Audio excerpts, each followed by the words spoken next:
اور اس کے ساتھ ساتھ میں اپنے دل ہی دل میں اس بات پر بھی حیران ہو رہی تھی کہ یہ مجھے کیا ہو گیا ہے۔ تب اس نے میرے جھکے ہوئے سر کو اوپر اٹھایا اور بولا، ہما پلیز میری طرف دیکھو نا، لیکن میں نے اپنی نگاہ نیچے کیے رکھی۔ تب اس نے بڑی منت سے کہا، ہما یار پلیز پلیز میری طرف دیکھو نا۔ اس کی بات سن کے میں نے اپنے چہرے کو تھوڑا اوپر کیا اور اس کی طرف دیکھتے ہوئے کہا، جی میں نے دیکھ لیا۔ تو وہ کہنے لگا، میری آنکھوں میں آنکھیں ڈال کر دیکھو نا پلیز۔ تب میں نے اس کی آنکھوں میں آنکھیں ڈالی اور اس کی طرف دیکھنے لگی۔ اس کی آنکھوں سے پیار ہی پیار ٹپک رہا تھا اور وہ بڑے ہی جگر پاش نظروں سے میری طرف دیکھ رہا تھا۔ اس کا یہ انداز دیکھ کر میرا دل دھک دھک کرنے لگا اور شرم سے میرے گال تمتما اٹھے۔ ادھر جعفری نے میری آنکھوں میں آنکھیں ڈال کر کہا، Huma I love you, do you love me? تو اس نے یہ بھی اس کی آنکھوں میں نے دیکھتے ہوئے اس سے کہا، تو میں نے بھی اس کی آنکھوں میں دیکھتے ہوئے اس سے کہا، مجھے کیا پتا؟ تو وہ تڑپ کر کہنے لگا، ہما پلیز بس ایک بار کہہ دو کہ تم مجھ سے پیار کرتی ہو۔ لیکن میں نے اس کی بات کا کوئی جواب نہ دیا اور گھبرا کر ایک بار پھر سے اپنا سر نیچے کر لیا۔ پتہ نہیں اس کو میری یہ ادا کیسی لگی کہ وہ تڑپ کر اپنی جگہ سے اٹھا اور میرے ساتھ لگ کر بیٹھ گیا۔ اس کا میرے ساتھ لگنا مجھے اچھا لگ رہا تھا، لیکن اس کے ساتھ ساتھ میں ڈر بھی رہی تھی۔ اس کے بعد جعفری نے کام کیا اور مجھے چومنے لگا، لیکن اس کے اس ایکٹ سے میں شرم سے دوہری ہو گئی اور بولی، یہ آپ کیا کر رہے ہیں؟ کوئی آ گیا تو کیا ہوگا؟ تو میری بات سن کر وہ کہنے لگا، مجھے کسی کی پرواہ نہیں ہے میڈم۔ تو میں نے کہا، لیکن مجھے تو ہے، آپ تو چلے جاؤ گے، پیچھے سے میں بدنام ہو جاؤں گی۔ میری بات سن کر وہ کہنے لگا، اچھا تو یہ بات ہے، میں دیکھتا ہوں کہ کون تم کو بدنام کرتا ہے۔ تمہیں بدنام کرنے والے کی ذات کو میں ہستی سے ہی مٹا دوں گا۔ اور پھر سے اپنے کام لگا۔ جیسے وہ میرے منہ کی طرف آیا، میں نے ایک دم اپنا منہ پیچھے کر لیا اور اس سے بولی، نہیں اس سے آگے نہیں۔ تو وہ منت بھرے لہجے میں کہنے لگا، بس ایک ہی، ہما جسٹ ون۔ لیکن میں نے سختی سے انکار کر دیا اور بولی، جی نہیں، جتنا آپ نے کر لیا اتنا ہی بہت ہے، اور اٹھ کھڑی ہوئی اور دروازے کی طرف بڑھنے لگی۔ اتنے میں عظمیٰ باجی بھی ہاتھ میں ٹرے لیے کمرے میں داخل ہوئی اور کہنے لگی، تو میں تو بھول ہی گئی تھی۔ باجی کو اندر داخل ہوتے دیکھ کر جعفری کہنے لگا، تھینک یو میم، اب میں چلوں گا، اور تیز تیز قدموں سے باہر نکل گیا۔ اس کے جاتے ہی عظمیٰ باجی نے میری طرف دیکھا اور بولی، کر لینے دینی تھی، بیچارہ تم سے صرف ایک کس تو مانگ رہا تھا۔ اور باجی کی یہ بات سن کر میں حیران رہ گئی اور سمجھ گئی کہ وہ چھپ کر ہمیں دیکھ رہی تھی۔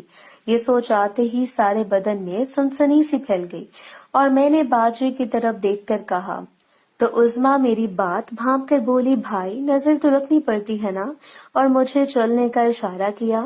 ولیمے کے بعد کیسر بھائی دلہن کے ساتھ اپنے سسرال چلے گئے۔ وہاں سے ان دونوں نے اپنا ہنی مون منانے مری، کاغان، نران وغیرہ جانا تھا۔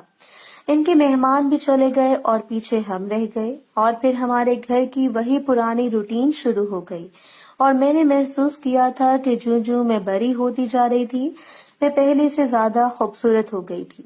یہ کیسر بھائی کے ویسے کے 10-15 دن بعد کا واقعہ ہے۔ اس دن میرا کالج جانے کو جی نہیں کر رہا تھا۔ رات کی اماں کو بتا دیا تھا کہ کل میں نے چھٹی مارنی ہے اور مجھے نہ جگایا جائے۔ 10 بجے کا وقت تھا جب میں اٹھی۔ اس وقت گھر کے سب مرد اپنے اپنے کام کاج کو چلے گئے تھے۔ میں اٹھ کر باتھ روم گئی اور واپسی پر کھڑکی سے ایک نظر باہر ڈالی تو حسب معمول اماں چارپائی پر بیٹھی دوپہر کے کھانے کا بندوبست کر رہی تھی اور ساتھ ساتھ کچھ گنگنا بھی رہی تھی۔ اماں پر ایک نظر ڈال کر میں واپس گھومی تو اچانک میں نے عظمیٰ باجی کو دیکھا جو اماں کی طرف بڑھ رہی تھی۔ اسے آتا دیکھ کر میں حیران رہ گئی۔ یہ وقت تو اس کے آفس جانے کا تھا۔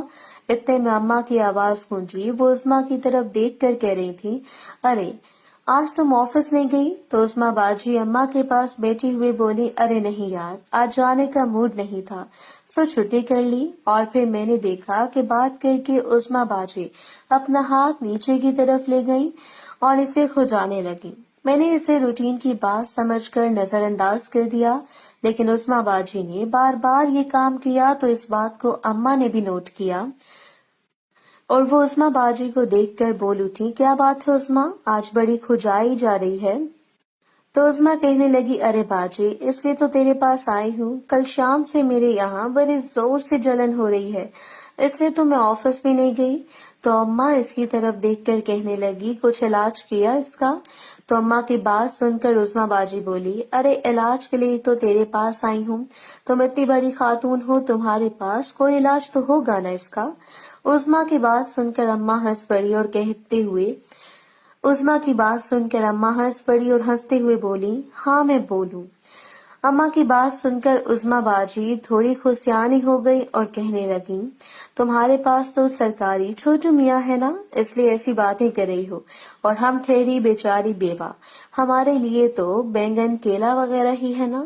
تو اماں کہنے لگی، تو اچھی طرح جانتی ہے کہ میں اپنے سرکاری پر کتنا انحصار کرتی ہوں۔ عظمیٰ بولی، باجی پلیز اس کا بھی بتاؤ نا حل کوئی۔ تو اماں نے کہا، پہلے مجھے چیک تو کرنے دو، اور اس سے بولی، چلو نیچے سے چیک کراؤ۔ اماں کی بات سن کر عظمیٰ نے ادھر ادھر دیکھا اور بولی، یہاں؟ تو اماں کہنے لگی، گھر میں کوئی نہیں، سب لوگ کاموں پر گئے ہیں، ہاں ہما ہے، لیکن تم کو معلوم ہے چھٹی والے دن وہ 12 بجے سے پہلے نہیں اٹھتی۔ اماں کی بات سن کر عظمیٰ نے ایک بار پھر ادھر ادھر دیکھا اور پھر اماں کے سامنے کر دی۔ اب اماں تھوڑا نیچے جھکیں اور اس کا معائنہ کرتے ہوئے کہنے لگیں، تمہیں الرجی ہوئی ہے میری جان۔ تو اماں کہنے لگیں، چل میرے ساتھ، میں ڈیٹول سے دھوتی ہوں، بلکہ اس پر ایک الرجی کی کریم بھی لگاتی ہوں۔ تو عظمیٰ نے اماں کی طرف دیکھ کر کہا، شکریہ باجی، اور اماں کے ساتھ ان کو واش روم میں جاتے دیکھ کر میں دوبارہ سے بستر پر ڈھیر ہو گئی اور سوچنے لگی کہ پتہ نہیں عظمیٰ باجی کن چیزوں کا استعمال کرتی ہیں، اور پھر سے سو گئی۔ اس واقعے کے تیسرے دن کیسر بھائی اور شازمہ باجی گھر واپس آ گئے اور ان کے آنے سے گھر میں باہر آ گئی۔ یہاں میں اپنے پڑھنے والوں کو یہ بتا دوں کہ کیسر بھائی کا کمرہ میرے کمرے کے ساتھ ہی جڑا ہوا تھا، اس لیے میرا زیادہ وقت شازمہ بھابھی کے ساتھ گپ شپ میں گزرتا تھا، اور وہ تھی بھی بڑی ہنسمکھ اور اچھی طبیعت کی، اس لیے کچھ ہی دنوں میں انہوں نے خصوصاً ابا اماں کے دل میں گھر کر لیا تھا۔ اسی طرح دن گزرتے رہے۔ ایک دن کا واقعہ ہے کہ میں کالج جانے کے لیے تیار ہو رہی تھی کہ دیکھا تو میری دراز میں ہیئر برش نہیں تھا، لیکن وہ نہیں ملا۔ پھر سوچا کہ چلو شازمہ بھابھی سے لے لیتی ہوں۔ ان کے کمرے کی طرف جاتے ہوئے میں نے سوچا کہ نیا جوڑا ہے کہیں، تو پھر خیال آیا کہ یہ صبح کا وقت ہے، اس وقت بھائی آفس جانے کی تیاری کر رہے ہوں گے، اس لیے ان کے کمرے میں جانے میں کوئی حرج نہیں ہے۔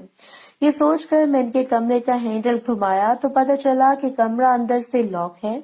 میں یہ سوچ کر کھڑکی سے ان کو آواز دیتی ہوں، اس کی طرف بڑھی، چونکہ اس کا کمرہ راہداری کے آخر میں تھا، اس لیے ان کے کمرے کی کھڑکی بھی راہداری کے کونے میں تھی، جس کی طرف گھر کے لوگ کم ہی جاتے تھے۔